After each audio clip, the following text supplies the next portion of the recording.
जो हमारा एनसीईआरटी की पॉइंट टू पॉइंट क्लासेस चल रही हैं, जिसमें हम डिस्कस कर चुके हैं 2 क्लास 6 की जो एनसीईआरटी है उसके बारे में। आज हमारी क्लास 6 की ही थर्ड जो पार्ट है उसके बारे में आज डिस्कस करेंगे। तो प्रकाश जो उसका चैप्टर 11 है, चैप्टर 10 तक हमने कर लिए हैं। जो चैप्टर 11 है उसका नाम है प्रकाश, छाया तथा परावर्तन। तो आइए इसके बारे में थोड़ी डिटेलिंग कर लेते हैं कि एनसीईआरटी की किताबों में हमें क्या क्या देखने को मिलता है। तो दीप्त पिंड वे वस्तुएं जो सूर्य के प्रकाश का स्वयं क्या होता है, प्रकाश की तरह कहते हैं, स्वयं का उत्सर्जन करती हैं, तो उसको हम क्या कहते हैं, दीप्त वस्तु, यानी कि जो लाइट देती है उनको क्या कहते हैं, दीप्त वस्तुएं। जैसे सूर्य हो या टॉर्च, विद्युत प्रकाश, ये सारे क्या हो गए, दीप्त वस्तुएं होंगी। हम वस्तुओं की छाया को देखकर उसकी आकृति के बारे में बता सकते हैं। हमें सूर्य की सीधी कदापि नहीं देखनी चाहिए, क्योंकि हमारे आंखों में क्या आते हैं, अतः हानिकारक क्या हो सकती हैं, हानिकारक रेसें आ सकती हैं।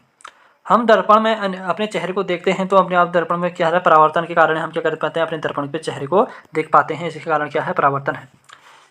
पर दर्पण प्रकाश के किरण पुंज का परावर्तन करता है, यानी कि जो प्रकाश उस पर दिखेगा उसका क्या करेगा, परावर्तन करता है। दर्पण अपने ऊपर पड़ने वाले प्रकाश की दिशा को क्या कर देता है, बदल देता है।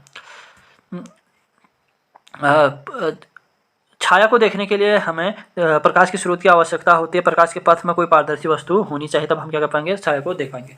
उसके बाद है पारदर्शी वस्तुएं वो होती हैं जो क्या होती हैं, अपने में से होकर गुजरनी नहीं देती हैं, उसे क्या कहते हैं, अपारदर्शी वस्तुएं हमें कहते हैं। जो अपने से प्रकाश को क्या नहीं होता, गुजरनी नहीं देंगी, उसको क्या कहते हैं, अपारदर्शी, यानी कि जिससे आर पार नहीं देखा जा सकता, अपारदर्शी होगी।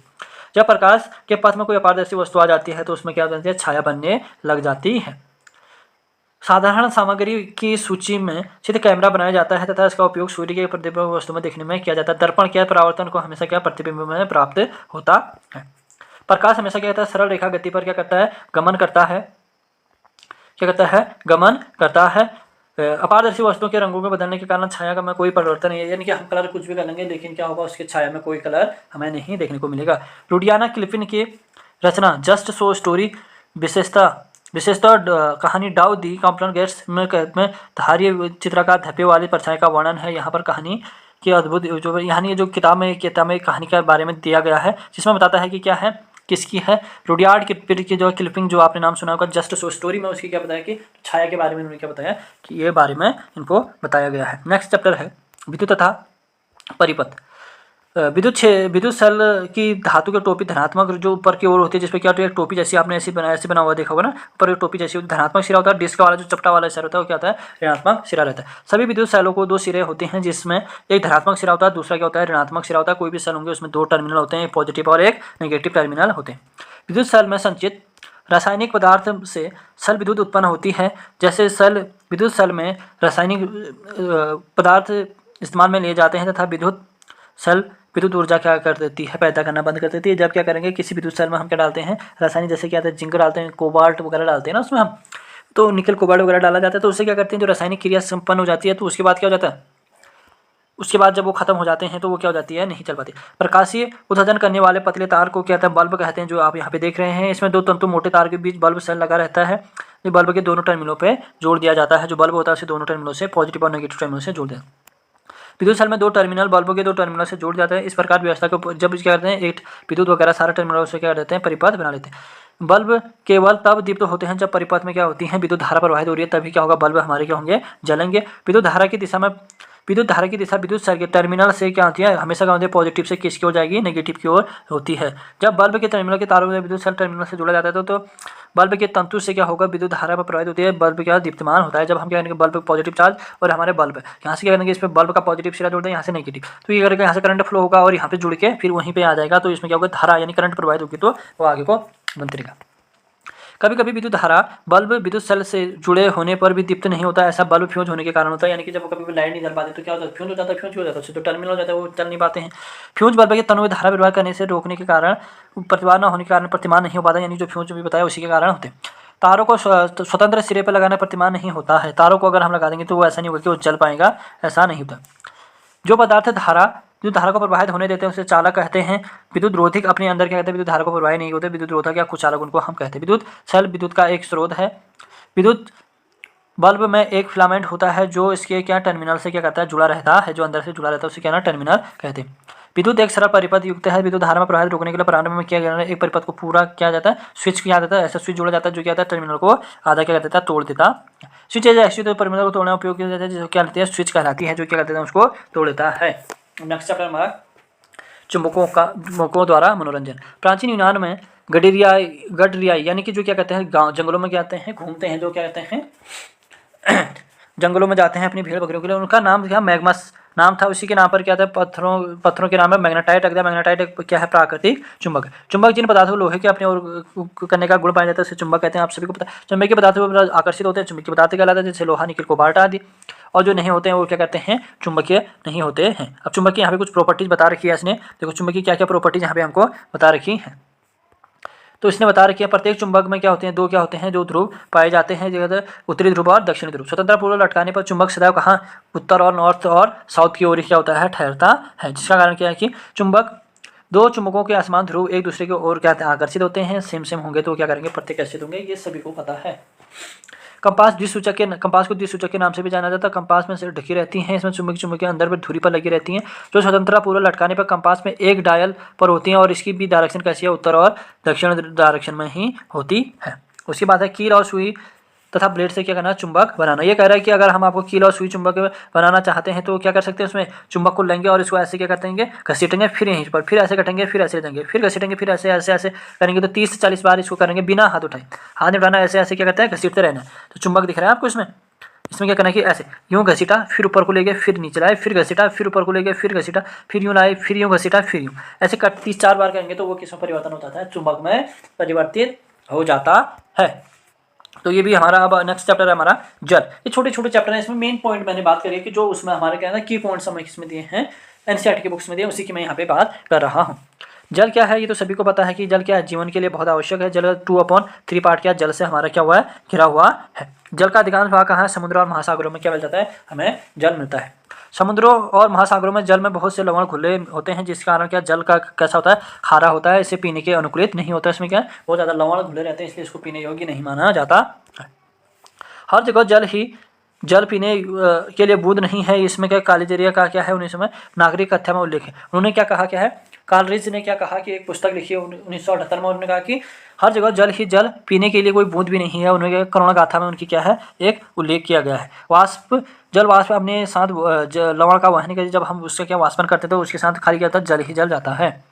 उसके बाद है 1 किलोग्राम गेहूँ बोने वाले गेहूँ के वाष्पोजन लगभग 500 क्या करें 1 किलोग्राम गेहूँ देने वाला जो गेहूँ का पौधा होता है उसमें क्या होता है 500 लीटर यानी आधा लीटर क्या हो जाता है आधा मिलीलीटर क्या हो जाता है कम हो जाता है, यानी वाष्पोजन की जरूरत पड़ती है। जल में सभी खुले पृष्ठों पर क्या होती है, कोई भी खुले पृष्ठ है उसमें क्या हो जाता है वाष्पन शुरू हो जाता है। बर्फ युक्त जल में भरे गिलास को बाहर सतह की हवा में ठंडा कर देने से वाष्पोत्सर्जन की क्रिया संघनित हो जाती है। जल को पृथ्वी के पुनः वापस लेने संग्रहण की प्रक्रिया बहुत महत्वपूर्ण है। जैसे क्या करती है वायु नीचे से ठंडी होकर ऊपर गिरती है, ऊंचाई में इतनी ठंड हो जाती है कि वायु संग्रहण हो जाती है और फिर बूंदों के रूप में नीचे गिरने जल कणिका कहते हैं। और इसके परिणाम इससे से क्या होता है परिवर्तन हो जाती है और छोटी छोटी कणिकाओं तार में देखिए क्या करता है कि वायु ऊपर गिरा, ऊपर वायु ठंडी है, फिर वहाँ क्या संग्रहण हुआ, फिर वहाँ से क्या हो गया नीचे आ गया, तो इसको क्या है जल चक्र हम यहाँ पे कह सकते हैं। इस तरह से बनी हुई बहुत सी जल कणिकाएं आपस में मिलकर एक बड़े आह्वान पर नीचे आती हैं और इसमें क्या करते हैं बहुत सारी भारी हो जाती है और नीचे गिरने लगती है, तो इसको क्या कहा जाता है वर्षा कहा जाता है। जब क्या होता है बहुत सारी जल ऊपर की ओर इकट्ठा हो गई और वो नीचे बैठ गई तो इसको क्या कहेंगे हम जल कह देंगे। इस प्रकार वाष्पन तथा वाष्पोत्सर्जन ज्वाला जल में वायु में चला जाता है, बादल बनते हैं और पुनः धरती पर आ जाते हैं। जब धीरे धीरे धरती नीचे सिरकता रहता है वायु अधिकांश भाग भौम जल के रूप में उपलब्ध हो जाता है और कुएं का भरण पोषण भौम जल के द्वारा ही होता है। उसके बाद जल चक्र क्या है, जब पृथ्वी के ऊपरी सतह वायु में ऊपर जाता है और नीचे आ जाता है उसको क्या कहते हैं ओले या हिमकेर में महासागर में पहुंचता है, उसी को क्या कहते हैं जल चक्र। फिर वहीं से ऊपर को चले जाता है तो उसे जल चक्र कह देंगे। हमारे देश में अधिकांश वर्षा कैसी होती है, मानसून वर्षा। भारत में कैसी वर्षा पाई जाती है, मानसूनी वर्षा पाई जाती है। कैसी वर्षा पाई जाती है, मानसूनी वर्षा पाई जाती है। वर्षा के जल की एक तरफ भंडारण करना ही क्या है जल संग्रहण है, वर्षा जल को रोकना है जल संग्रहण। क्या है मूल मंत्र है कि जहाँ पर गिरे वहीं पर क्या कर लो, उसको जहाँ से गिरता है वहीं से उसको उठा लो, तो वो क्या हो जाएगा उसका जो मेन मंत्र है वही। अत्यधिक वर्षा को बाढ़ आती है, जबकि लंबे समय तक वर्षा न होने से सूखा पड़ जाता है। गीले कपड़ों को इस्त्री करने पर भाप ऊपर को उठ रहा है, उस पर भी क्या वाष्पन की क्रिया। सर्दियों में प्राय काले जो कोहरे उससे क्या है काले कोहरे जो है उसके सघन का क्या है तो क्या कहते हैं आपस में क्या कहते हैं बहुत ज़्यादा सघन हो जाते हैं, तो उससे क्या कहते हैं काला कोहरा। गीले कपड़े से पोंछने के बाद श्यामपट कुछ समय बाद सूख जाता है, इसे क्या कहते हैं वाष्पन कहते हैं। हम किसी को भी चीज़ को सब करेंगे तो वो भी क्या होगी जो जल होगा वो क्या होगा वापस उड़ जाएगा। गर्म छड़ के ऊपर जल छिड़कने से क्या होता है भाप का ऊपर उठना क्या कहलाता है वाष्पन कहलाता है। हमारे चारों ओर की वायु नेक्स्ट है हमारे इसमें फिफ्थ जो चैप्टर है, अध्याय फिफ्थ है हमारे 4 रूल की वायु। वायु के बहने के कारण हमारे क्या है जो पतंग है तो वो आपस में उड़ना संभव है। निष्पादन की प्रक्रिया वायु में अधिक प्रवाही होती है। वात सूचा को घूमने से देखा दिशा में रुक जाती है, जिससे स्थान पर वायु चल रही है जो हमारे क्या है उस डायरेक्शन में रुक जाएगी जहाँ पे वायु चल रही है। खाली बोतल को किसी भी प्रकार से पूरी खाली नहीं होती है, क्योंकि उसके अंदर क्या रहते हैं कुछ ना कुछ मात्रा में वायु होते हैं। वायु के बुलबुले आपस में बाहर आते हैं। क्या है वायु, वायु का कोई रंग नहीं होता। वायु कैसी है, पारदर्शी है, जिसे हम क्या कर सकते हैं आर पार देख सकते हैं। यह वायुमंडल क्या पृथ्वी वो वायु परत जमी रहती है, जिसपे क्या कहते हैं विस्तार पूरा 1 किलोमीटर तक है, जिसको कहते हैं वायुमंडल है। वायुमंडल में क्या अनेक गैसों का मिश्रण है। वायु के जलवाष्प विद्यमान होती है। वायु किसी ठंडे स्पर्श पर क्या संपर्क करने से आती है तथा जलवाष्प ठंडी होकर संघनित हो जाती है, जिसे कहते हैं पृष्ठ पर दिखाई देती है। पृथ्वी के जल चक्र के लिए वायु का वाष्पन होने क्या है बहुत अनिवार्य। अगर वाष्प क्या नहीं होगा, वाष्पन नहीं होगा तो क्या नहीं हो पाएगा, जो हमारा जल चक्र है वो कंप्लीट नहीं हो पाएगा। जलने की प्रक्रिया केवल ऑक्सीजन की उपस्थिति में ही संभव है। वायु में एक अवयव ऑक्सीजन होता है, जो ऑक्सीजन भी क्या पाया जाता है वायु में पाया जाता है। नेक्स्ट है इसका नाइट्रोजन। जल की नाइट्रोजन जलने में सहायक नहीं होता। यह वायु का कितना 4.5 जो भाग है इसने क्या हुआ घिरा हुआ है। हमारे चारों ओर वायु एक छोटा सा अवयव कार्बन डाइऑक्साइड होता है। पादप श्वसन पादप एवं जंतु श्वसन क्रिया में ऑक्सीजन का उपयोग करते हैं, कार्बन डाइऑक्साइड बनाते हैं। जलने पर ऑक्सीजन का उपयोग मुख्यतः होता है। कार्बन डाइऑक्साइड कुछ गैसों को बनाती हैं। वायु में धूल का कण सदैव क्या होते हैं उपस्थित रहते हैं। जब हम नाक सांस लेते हैं तो हम वायु अंदर लेते हैं। धूल के कणों के श्वास तंत्र में रोके जाने के लिए हमारे नाक में छोटे छोटे बाल या श्लेष्मा उपस्थित होते हैं, जो हमारी नाक में क्या आते हैं बाल उपस्थित हैं। वो क्या करते हैं वायु में जो उपस्थित हमारे क्या हैं जो कण हैं उनको रोक देते हैं। उसके बाद है वायु में मुख्यतः नाइट्रोजन, ऑक्सीजन, थोड़ी मात्रा में कार्बन डाइऑक्साइड तथा जलवाष्प तथा कुछ मात्रा में अन्य गैसें मिश्रित होती हैं। यहाँ कुछ धूल कण भी हो सकते हैं। इसमें क्या क्या रहता है नाइट्रोजन रहता है, ऑक्सीजन रहता है, कार्बन डाइऑक्साइड, जलवाष्प और क्या कहते हैं जैसे क्या कहते हैं जो अक्रिय गैसें हैं वो भी क्या पाई जाती हैं हमारे वाष्प उसमें पाई जाती है। कितनी परसेंटेज में पाई जाती है नेक्स्ट क्लास में हमें दिया है, हम वहीं से इसको क्या पढ़ेंगे क्योंकि हम क्या पढ़ रहे हैं NCERT पॉइंट पढ़ रहे हैं। जो जीव गहरी मिट्टी के अंदर रहते हैं उनके सांस लेने में ऑक्सीजन की आवश्यकता होती है। मिट्टी में उपस्थित वायु को क्या कहते हैं जो जीव कहाँ रहते हैं उसमें रहते हैं बिलों में रहते हैं, वो कहाँ से लेते हैं जो मिट्टी वगैरह में क्या है ऑक्सीजन उससे क्या लेते हैं सांस लेते हैं। उसके बाद कचरा संग्रहण का निपटारा। दैनिक जीवन के किराया पर बहुत अधिक कचरा होता था। इसमें क्या भराव क्षेत्र क्या है, सफाई कर्मचारी कूड़ा एकत्र करके ट्रकों द्वारा निचले खुले क्षेत्रों में जल गहरे गड्ढे गर्त ले जाते हैं, उसे खुले क्षेत्रों में भराव कहते हैं। भाबर क्षेत्र पूरी तरीके से भर जाता है। भराव क्षेत्र पूर्व जहाँ खेतों में मैदान में पार्क बन जाते हैं लगभग वहाँ भी इस वजह कोई भवन का निर्माण नहीं किया जा सकता है। कचरे का उपयोग अवयव को निपटाने के लिए भराव क्षेत्र में कंपोस्ट बनाए जाते हैं जिसे विकसित किए जाते हैं। उसके बाद कचरा पूर्णतः विकलित हो जाता है और इसे दुर्गंध नहीं आती है तो इसे मृदा में मिलाया जा सकता है। उसके बाद कंपोजिटिंग क्या है, कुछ पदार्थों में विकलित तथा खाद में परिवर्तन होने को क्या कहते हैं खाद में क्या करना जो परिवर्तन होता है उसको कहते हैं कंपोजिटिंग कहते हैं। नीले रंग के कूड़े में किसके लिए उपयोग किया जाता है, प्राय किसके लिए हो जाता है नीले रंग का कूड़ेदान में प्राय उपयोग होने वाले पदार्थ जैसे प्लास्टिक वगैरह किस में डाले जाते हैं, प्लास्टिक धातु या कांच किस में डाला जाता है नीले रंग के उसमें डाले जाते हैं।